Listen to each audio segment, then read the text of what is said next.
El cine argentino, la cultura y todo el ámbito artístico viene siendo atacado, diría yo, vulnerado y sobre todo puesto en duda, no tanto de parte del Estado, sino también de parte de la sociedad argentina. Y esto nos invita a pensar, o al menos a mí me invitó a pensar en su momento, qué rol tiene que tener el Estado para con la cultura. ¿Sí? Si ponemos el ejemplo del cine con el INCA, que es el Instituto Nacional de Cine y Artes Audiovisuales, que el Estado ha expresado que lo quiere cerrar, que no le gusta, que siente que no sirve, que las películas argentinas no la ve nadie. Y pone en duda esto de si el Estado tiene que garantizar el cine argentino, si tiene que apoyar la industria local. Entonces yo me pregunté cómo se financia el cine en el resto del mundo. En el resto del mundo, si vamos a los países más desarrollados y sobre todo con industrias culturales fuertes como Francia, Italia, España, México, Alemania, todos tienen institutos de las mismas características que el INCA. Todos financian películas, todos forman a sus artistas, todos apoyan a su industria cultural. Pero ¿por qué? Es otro punto importante, porque no es simplemente darle plata a un realizador o ponerle una sala a un espectador. También es que el Estado tiene rédito y eso que el Estado actualmente no ve o que la gente no entiende. La industria cultural más o menos significa un 3 o un 5 más o menos, oscila entre esos valores, entre un 3 y un 5% del PBI global.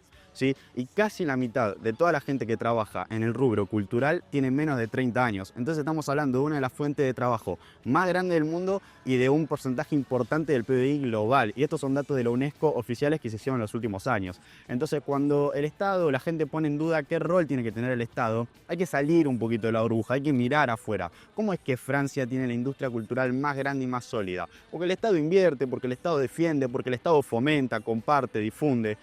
Después me pueden hablar de Estados Unidos, que si volvemos al cine, la industria más fuerte y no tiene un INCA, no, pero tiene instituciones públicas que son solventadas por el Estado, tiene beneficios fiscales en los estados para que puedas realizar tus películas, tiene difusión constante, te ponen el mapa, tiene los festivales que los apoya el Estado. Entonces por ahí la respuesta no es darle plata directamente a un director, pero sí fomentar a toda la industria y sí defender al arte, porque al fin y al cabo la cultura es la exposición que nosotros le ponemos al mundo, es lo que nos hace ser argentinos, es lo que nos hace encontrarnos, es lo que nos abraza cuando hace frío o cuando las cosas están difíciles. Entonces yo sueño con un Estado que no le regale plata a la gente que hace cine, ni a la que hace teatro, ni a la que hace música, pero sí que los defienda, sí que los fomente, sí que los difunda, sí que los apoye, y esto no lo estoy viendo.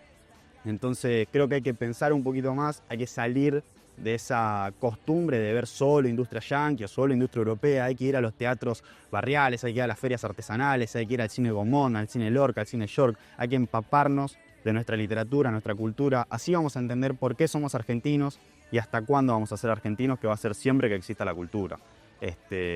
Eso básicamente es lo que yo quería contar un poco cómo se financia. Después hay un montón de matices y hay un montón de cosas para discutir. El INCA no funciona de la mejor manera y no viene funcionando de la mejor manera hace mucho. El Instituto del Teatro probablemente tampoco. La literatura viene en un punto crítico en todo el mundo en general. Pero yo creo que son cosas que hay que discutirlas con un equilibrio coherente para poder sacarle el jugo sin dejar a la gente sin trabajo, sin dejar a la cultura suelta, sin dejar el país sin cine, sin teatro, sin literatura. Creo que cerrar el INCA no es una respuesta, sino que es una huida a los problemas. Creo que lo que hay que hacer es reformar, es repensar, es también buscar alternativas a las problemáticas que nos envuelven y obviamente siempre, y lo vuelvo a repetir porque por más que suene reiterativo para mí es fundamental, hay que defender la cultura argentina, hay que defender a nuestros artistas y sobre todo a nuestros jóvenes.